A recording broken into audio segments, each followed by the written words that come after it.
Yahoo! Yo mga senpai! Eto na nga pala yung part 2 ng love story namin ni Mrs. Huwag nyo din po sanang kalimutang panoorin yung part 1. Maraming salamat! So eto na nga.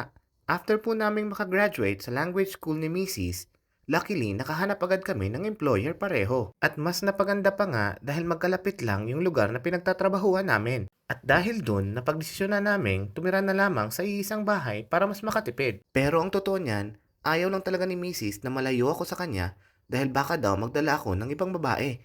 Kala mo talaga Daniel Padilla yung mister niya eh. Taong 2020 naman, nang sa di inaasahan, biglang may dumating na blessing na totally nagpabago sa buhay namin. Ito ay nung biniyayaan kami ng munting anghel. Pero bago pa yan, plano na talaga namin ni Mrs. na dito sa Japan ikasal.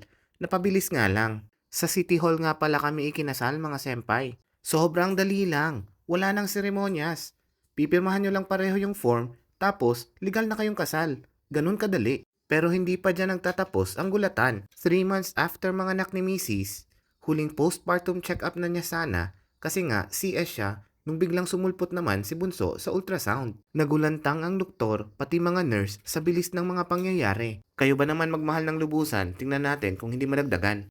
Kayo ba mga senpai? Saan nyo nahanap ang true love nyo? Comment down below. Maraming salamat! Bye-bye! Kanye!